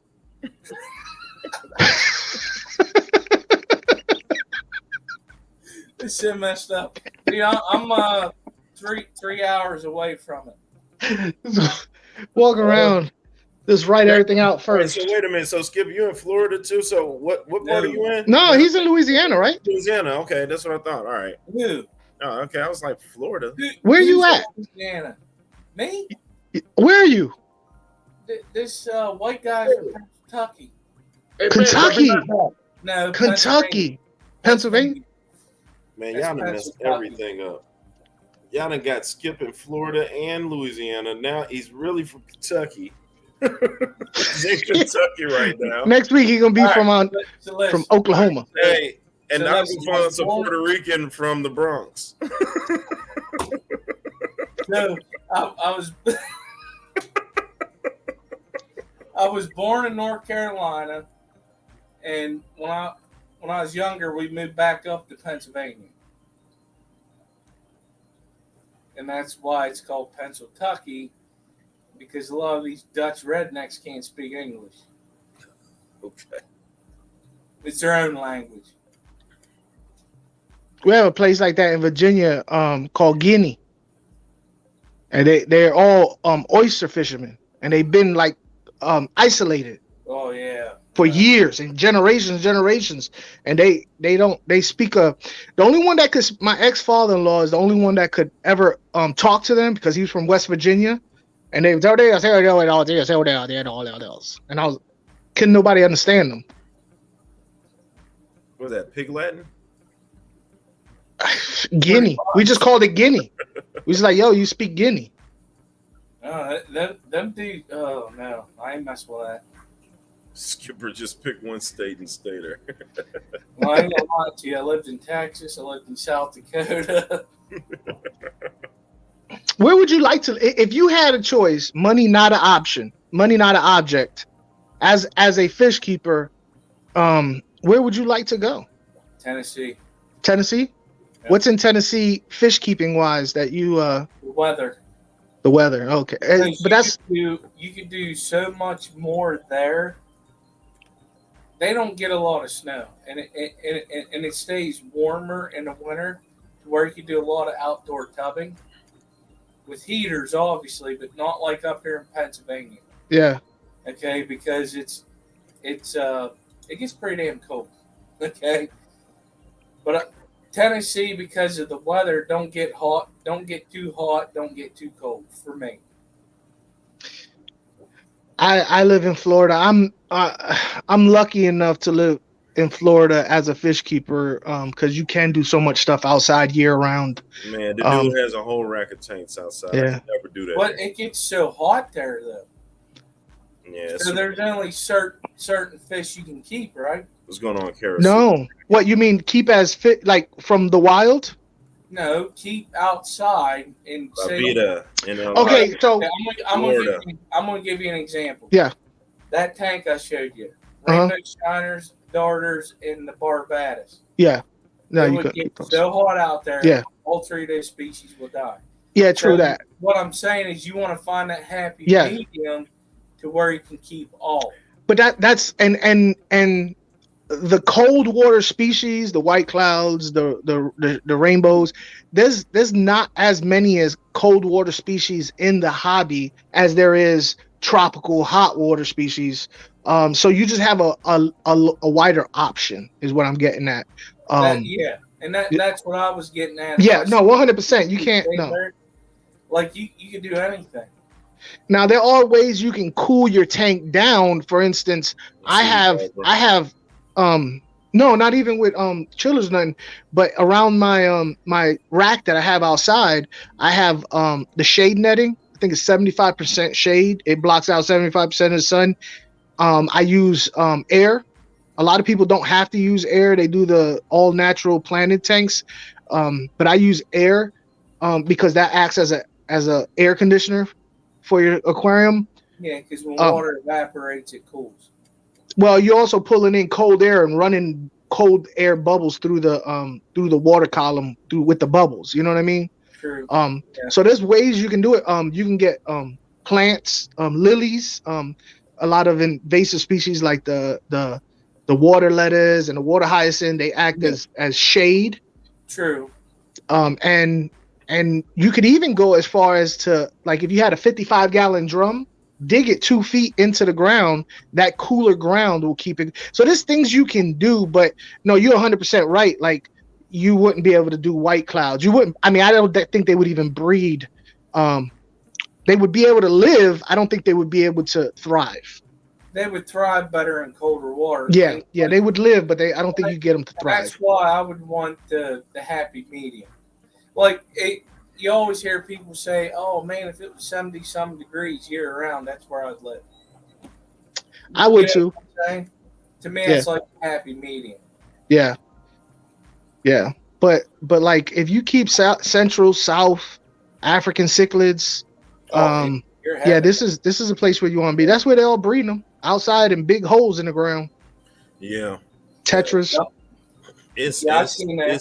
It's super hot out in Florida though. You'll sweat your bag off in the summer. Y'all don't have a real winter. I mean, everything is almost like summer, but like here, like June, July, what? Now, let me tell you something. We went down to Disney World in December. You know what they're wearing in Florida? Hoodies. Shorts and Crocs. No, listen. The Floridians are wearing hoodies. I'm wearing yeah. You're right. Exactly. Yeah, and I'm not a Floridian. Probably what, 75, 70? So They wear hoodies at 80 degrees out here. Do they? Ain't We're no way. sweating our butts off, dude. Yeah. We got married. Me and my wife got married in Vegas in 2014 in November. We get down there, you go through, you set everything up. I'm talking to the preacher lady up on where we're getting married at. She wearing long johns and it's 75 degrees. Mm-hmm. I'm sweating my butt off and I'm laughing at her. Yeah. She goes, "Oh, you're from Pennsylvania?" I said, "Yeah." She goes, "Never mind." She knows. Yeah, I wear in December I was in shorts and a t-shirt. But yeah, all the native born Floridians, they're all like We're sweating. North Pole. Dude. We have They're so like, much. y'all from up north. Yeah. Midwest, we get so many different temps. It's just ridiculous. It's ridiculous. We had 93 and then it rained and we had a nice cool 70, 65 the other day. I was like, I washed my Jordans out and had them to dry outside, not thinking it was going to rain. And then I go back the next day and I'm pouring water out the bottom of my damn ones. It sucked. When I lived in South Dakota when I was in the military, that thing You has have old- it snakeheads seems here like- in like Florida? it Mo, seems like in they Missouri? had, Oh no, wait. snakeheads here. Yeah. Is Mo, Missouri? Is that what you're talking about? Predatory No. fish keeping? No, right? We have snakeheads? Oh, yeah. That's Missouri like Florida. Like Florida. Are they saying Mo or more like Florida? He's And saying just yes. He's saying yes, MO, so Missouri.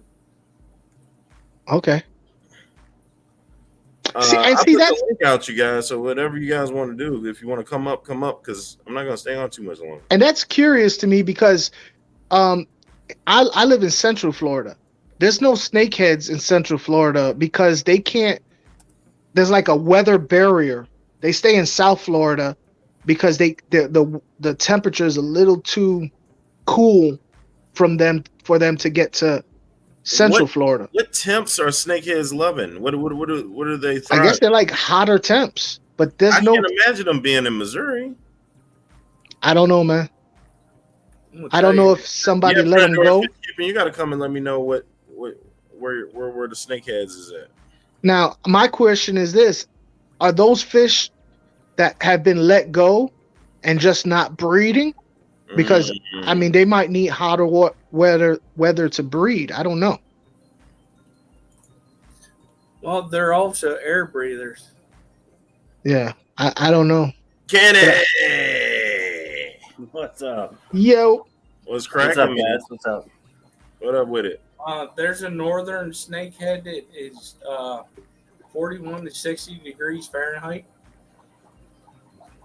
They can tolerate temperatures as low as 32 and greater than 86. So, yeah, that could be a All right, so predatory fish keeping. Where you at in Missouri?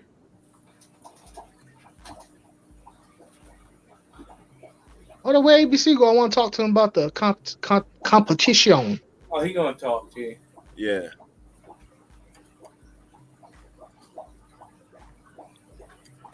Where you at in Missouri, predatory fish keeping? Is it safe to put a 55 on a? All right, so that's difficult about the 55 gallon on a countertop because you have to. What type of wood is that counter? Is it the cheap, or is it like hard wood that somebody made? In Pixaco, Missouri. Yeah, Snap! Not only that, counters don't normally have the braces in the center. So honestly, I wouldn't put anything bigger than a 20 on a counter. That's just me though. I've seen people put 55s on really weird places and they go, yeah, it's strong. And I'm like, okay, I wouldn't do it, but it's been done. I've got 55s on the counters in at the school. Yeah, but is it the composite countertop? It's the black thick lab table demonstration tables. So they're hardwood. They're not composite. Like that cheap wood that it glued, where it's sawdust glued I together. don't even think they're wood. I think they're I feel like they're marble. They're flame retardant. You can't. Yeah, burn those them. those are like marble or slate or something, granite. Yeah, but that could be a marble countertop too. Mob Guppies out of Joplin. Okay, yeah. So ABC, man, have you heard about the competition to go to South America? You got to check it out, bro. They're doing a competition where you create a near the airport. Rio Negro biotope, and you could possibly win a trip to go collecting down in the Rio Negro. So is that part of the BAC, the Biotope Aquarium contest? Yes. And it's probably an offshoot of that, right? So it's like a South American category. Yeah, it has to be a Rio Negro fish keeping biotope. St. Anne. So I'm all about it. I want to do it so bad. You should. I have 3 tanks that I have a possibility to do it out of. This one behind me, which is like it's a strange PetSmart dimension, like 46 or something like that. It's weird. And I have a 40 breeder and I have a 56 bow front. They all have pros and cons, you know. I would do the 40 breeder because the trick with one of the good things with doing biotope setups and stuff like that is with a wider tank front to back, a deeper tank, you can get more you can get more contrast and depth when you're taking photos to give it a better illusion of a bigger expanse of water. Yeah. And I was thinking about that, but I also want to do angels. So that's kind of like now the 56 is a very deep tank, but because it's a corner bow front, it's a weird, like, you know what I'm saying? Everything looks compressed. Everything you do looks tight. But it has the height. It has a lot of volume. I haven't decided yet. I'm still going to think about it, you know? I think your best bet's going to be the 40 breeder. Yeah. For a biotope? Yeah. Well, not necessarily for a biotope, but for a biotope contest. Yeah. Because it's all about those visual. Contests are judged is all based on photos and videos that visual. Submit. And if you can create contrast with lighting, and make the tank look deeper than it actually is, it's gonna give you an overall better score because it's gonna look more natural when you take your photos or your videos. Yeah. So if I was gonna do one for the class, maybe instead of them just doing individual biotopes where we could get jammed up, just do a big. It's better to do a 40 breeder than a 55 gallon or something like that.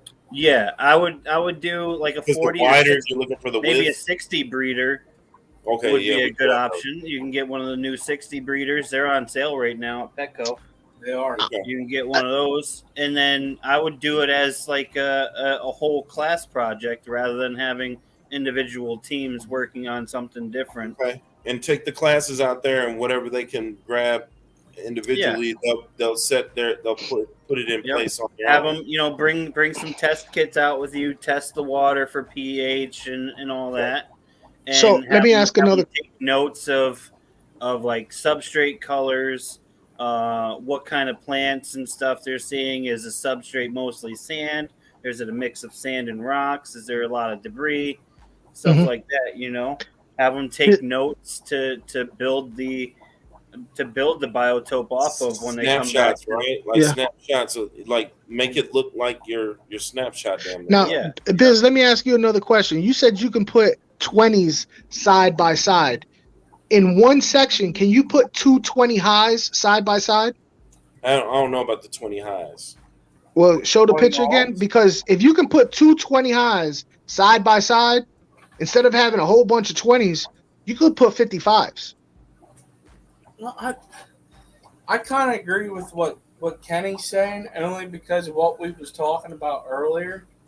Because if you do it as a whole class setup, you can sell that to like I was saying, Fish and Game, the park rangers, and they would actually help you, give you more on the area you want to set it up from, more knowledge on it, and tell you they can give you plant names and all this other Yep. stuff easier than Googling it. Yeah.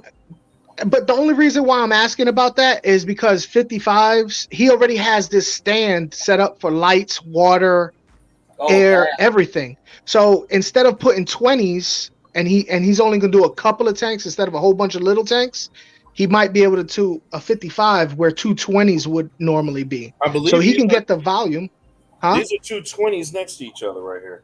And there's nothing in between there? 55 is not fitting in between them two 20s. Is that 20 long? Not in between, in place of. Oh, these are two. These are two separate tanks right here. Was it 20-gallon highs? Oh, those look like custom tanks, man. Those are 20 longs. They're not long. I don't know. It's hard to judge. Those aren't 20 longs. They're regular rectangle 20s. Yeah, it's a standard 20-gallon. It's not a 20 long. Right. Because look, there go the 10s underneath it. And you got your 20s long ways, not like, Yes. Right. And that's what I'm saying. For volume, like Kenny was saying, instead of doing a whole bunch of little tanks, do a couple of big tanks. Yeah, he could like actually that. put a 55 there. Yeah, this is 20 longs deep. But isn't the 55 higher? A 55 is higher. Yeah. A 55 is 22 inches tall. Yeah. So it's taller. that's why I was asking. I didn't know the dimensions. I was like, it's a possibility. It might have been, but no, it's not. 55s are 48 by 12 by 22. Yeah. Yeah, you want to go with? I agree with him. A 40 or a 60 breeder. Yeah. I was just saying he already has this setup. So a 40 breeder is going to be 36 by 18 by 18, and a 60 breeder is 48 by 18 by 18, I think, or something like that. Well, kind of fortunately and unfortunately this year, I only have 2 ecology classes. Fortunate that it's an even number of classes, so now I can do contests. So I can get each of them a 40 breeder or each of them a 60 breeder. And we could put it on either sides of the counter in the back, and they can start doing their biotopes back and forth for each other. We can have the class and do a gallery walk, have the school come in and judge and do stuff like that. So I get the chance to get everybody involved. My last year, I had 3. Ecology classes. One class did all of the tanking. The other class had mostly seniors, so they were just kind of going through the motions. And then the second hour was like my morning class. They would do whatever I asked them to do. So, at least now I can focus on 2 main ones, and I can have the same lesson going like right next with both of them. But I have another question now. Yeah. What you showed us, could you divide that in half between 2 different classes? One rack for one and one rack for another? That is a 13-foot long, 6-foot high, 32-inch, 30 tanks, 30 rack, 30 tanks. I just got this summer. Well, what I'm getting at is, what if you get, like I'm saying, if you get the park rangers and all them involved. Oh. And what I'm saying is, and you're saying this for a teaching thing, they're like, oh man, this is cool. Let's do this. All right, you got one half of the tank for the one class, and one half of the tank, the rack for the other class. But if you have enough tanks for each class to where you can divide it up into so many individuals in one class and have a contest, you could do that too. That is going to be I see what you're saying. I see what you're saying. That's dope too. So that's 15 for my second hour and 15 for my fourth hour. That's 30. Yeah, I mean, so and it's 15 kids in each class. Like what Funk's saying, you already have this set up ready to go, right? And if you take the pictures and show them, this is what I want to do. Can you help me out? How can we do this? If they tell you when you're done, they may say, let us know. They'll take the fish and they'll acclimate them back into the wild, maybe. No. I mean, you don't know. I mean, to be safe on the school level and teaching them, the wildlife thing, your best bet is to go and talk to those two entities, or Yeah.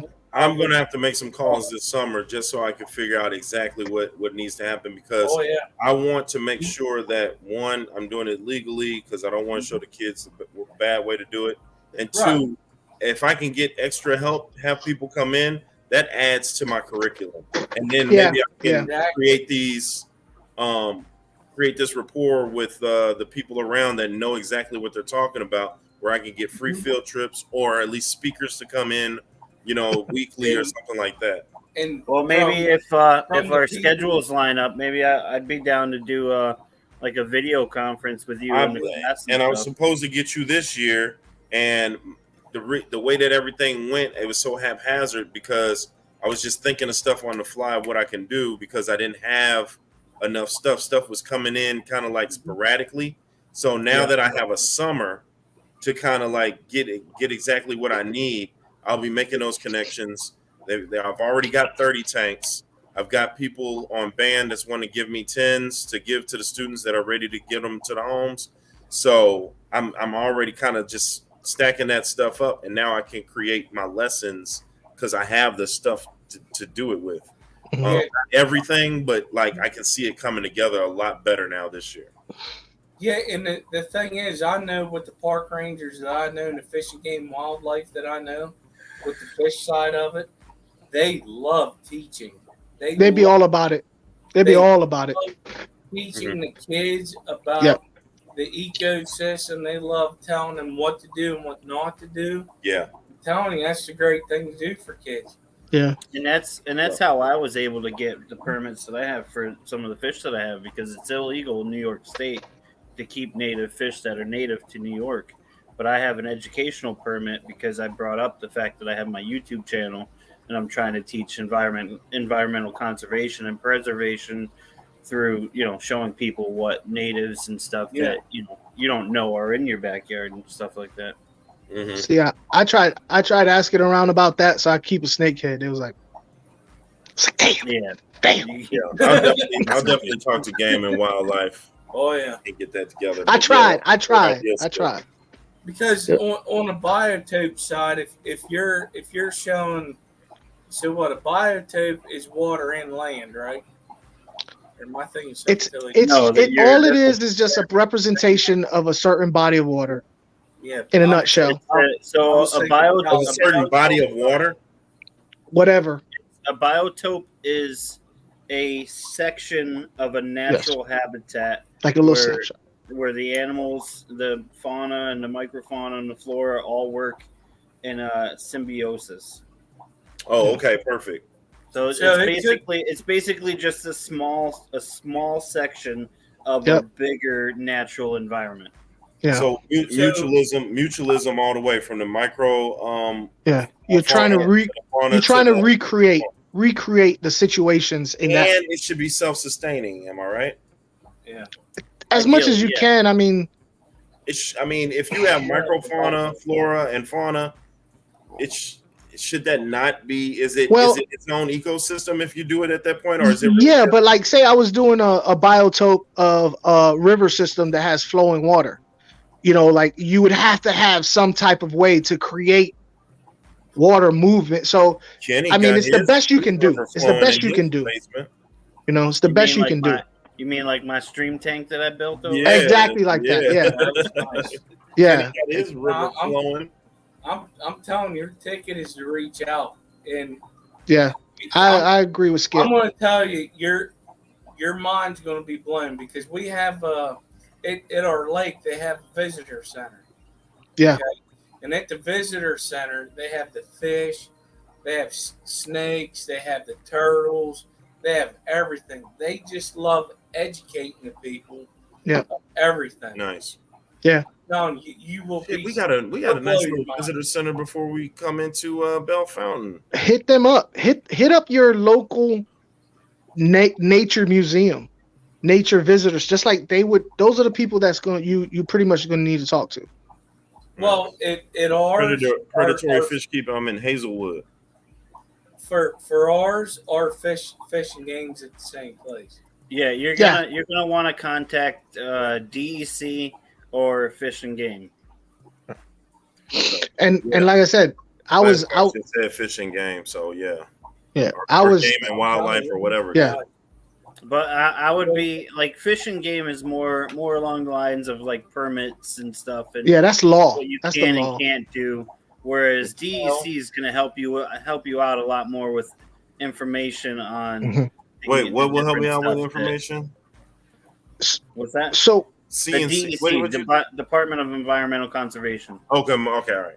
The DEC. They're the ones that are gonna help you out with more in-depth information about like species of fish yeah, and like water conditions and stuff like that, and anything that might help you along the way. Whereas Fish and Game are the ones that you're gonna contact to make sure you have the proper permits to do they're the what you popo. want. They're the popo. Yeah, You got educators, you got law enforcement. Educators and law enforcement. The Fish and Game is the popo. Yeah. Yeah. But honestly, our Fish and Game here, they breed. They have a lot to do with breeding striped bass for our lake. So Okay. you just have to get. It depends on what state you're in. Yeah. You just See. go and ask, and I mean, you're Yeah. a teacher, so Yeah. they're gonna listen to you oppose this ginger redneck here that wants to raise them and eat them. You know what I mean? Yeah. No, I'm just saying it's a joke, but I'm telling you, you will be surprised what they will help you out with for teaching kids. I'm with It, it. it blew my mind when I first seen it. Yeah. I've been so hard up and kind of like just getting this stuff myself and just trying. I haven't reached out to even use my educator platform to kind of get this stuff now that it's kind of it can get And that- overwhelming really fast. That's gonna work to your benefit immensely. Is the Yeah. fact that you're a teacher. Yeah. Well, and not just that, but you want to educate kids. You want to educate other people about stuff. Whenever they see that, they like that. Yeah, for sure. Yeah. They Because want to help. You're You have showing you're going to educate something about wildlife that you never know 2 years or 10 years down the road could be endangered, and you're teaching this that's in your own natural habitat. Yeah. I'm telling you, they love it because they want that to happen to educate more people, as many as anybody can, to get it out there to show that we care about this, and they may start caring. That's what they want to do. Fishy Biz is gonna be the Neil deGrasse Tyson of the aquarium hobby. No, I'm not. I can't read that many dictionaries. These are otherworldly. Hey man, check it. It's 12 o'clock. I got to wake up in 5.5 hours, man. Yeah. I got to get up out I of here. got you beat 4. Oh, that sucks. Yeah. Hey, I appreciate you guys, man, for jumping up here, man. Funk, Skip, Kenny, we need to wrap, man. And I appreciate you guys for all your comments and your answers. Hey, Busy Fish Chat, always appreciate you guys. Thank you all so much, man, for always keeping me here and keeping me up and keeping me rocking. This was a great informational networking right here on Fishy Biz Aquatics tonight. I'm definitely going to replay this my damn self so I can make sure I catch everything. But I got some stuff I got some calls to be made, and I gotta get to some places so I can holler at some people, man. So thanks, you guys. I really appreciate it. Yeah, You're welcome. All right, and for the rest of you guys, I'm gonna send you guys out, but not the way you came in. I really appreciate you. See you guys again Monday, 9 p.m. Central Time. That'll be next Monday. And as always, the wet stuff is the best stuff. That don't make no damn sense. And the best None at all. is don't you interrupt me, man.